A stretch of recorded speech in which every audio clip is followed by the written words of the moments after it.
تو جنگجو لوگوں کے ایک ہاتھ میں ڈھال ہوتی تھی اور ایک ہاتھ میں تلوار ہوتی تھی. تو خندق کی جنگ میں مرحب جب خندق پار کر کے آیا تو اس نے کہا ہے کوئی میرے مقابلے میں؟ وہ سارے بیٹھ گئے، کوئی نہیں کھڑا.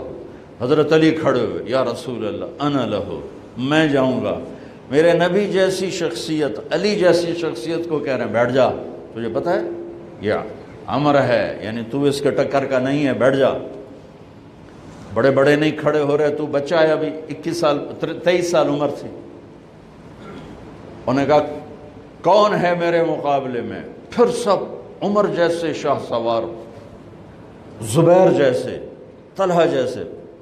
علی کھڑے ہو گئے، یا رسول اللہ انا لہو، میں ہوں. آپ کہا بیٹھ جا، یہ عمر ہے. پھر اس نے کہا کدھر ہے تمہاری جنت جس میں دعوے کرتے ہو شہید ہوں گے تو جائیں گے، تمہیں کوئی جنت کا شوقین نہیں ہے؟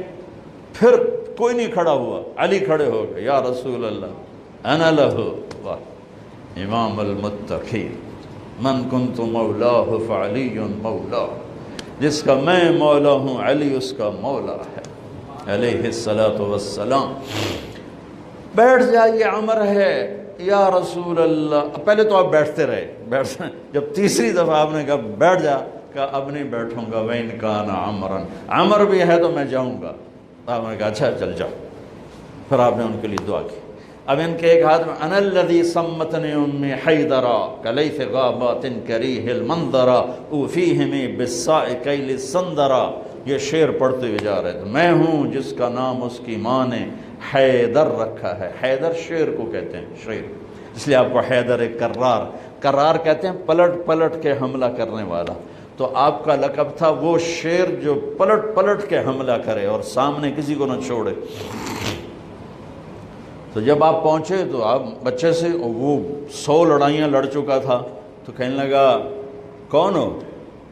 کہا میں علی ہوں. چہرہ تو چھپایا ہوا تھا. کہنے لگا علی بن عبد المطلب، آپ کے دادے کا نام لیا. مطلب کے بیٹے، عبد المطلب کے بیٹے علی. آپ نے کہا نہیں، بن ابی طالب، میں ابو طالب کا بیٹا علی. کہا ارے بھتیجے تو کہاں سے آ گیا، جا جا واپس، تجھے مارنا مجھے چنگا ہی نہیں لگتا. یعنی وہ ایسے یقین پر ہے کہ بچے نو تو میں مروڑ دیونا ہے. تو دوسرا قرابت رشتہ نکل آیا. کہا نہیں نہیں نہیں نہیں، محمد سے کہو کوئی اور آئے. انہوں نے کہا میں ہی تینوں کافی ہاں. کہا میں تجھے مارنا نہیں چاہتا. علی نے کہا پر میں تو تجھے مارنا چاہتا ہوں. اس کو غصہ چڑھ گیا. اس نے آ کے جو ادھر کے وار کیا تو حضرت علی نے ڈھال پہ روکا. وہ میں بتا رہا ہوں کہ ڈھال کا تصور کیا ہے. اس پر یہ سارا واقعہ مجھے یاد ہے کہ دشمن کے وار کو ڈھال پہ روکا جاتا تھا. تو پھر اس میں جس کا داؤ پہلے لگ جاتا وہ پار ہو جاتا. تو اس نے 2-3 وار کیے، حضرت علی نے ڈھال پہ روکے. پھر اس نے ایک زور سے وار کیا تو اس نے ڈھال کو توڑ دیا اور کندھے پہ آ کے تلوار لگی اور کندھا زخمی ہو گیا. اب حیدر کرار بنا، پلٹ کے حملہ کرنے والا. زخمی شیر زیادہ غصے میں آتا ہے.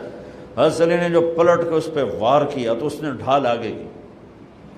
تو علی کی تلوار نے ڈھال کو توڑا اور کندھے پر لگی. اس کی بھی کندھے پر لگ کے بس طاقت ختم ہو گئی. لیکن کرار کی تلوار ڈھال کو توڑا، کندھے کو توڑا اور پوری باڈی کو چیر کے 2 حصوں میں پھینک دیا. تو اس کی لاش پہ پاؤں رکھ کر کہا عبد الحجارۃ من صفاحت رأیہ وعبدت رب محمد بالصواب. یہ ہے پتھر کا پجاری اور میں ہوں رب محمد کا پجاری.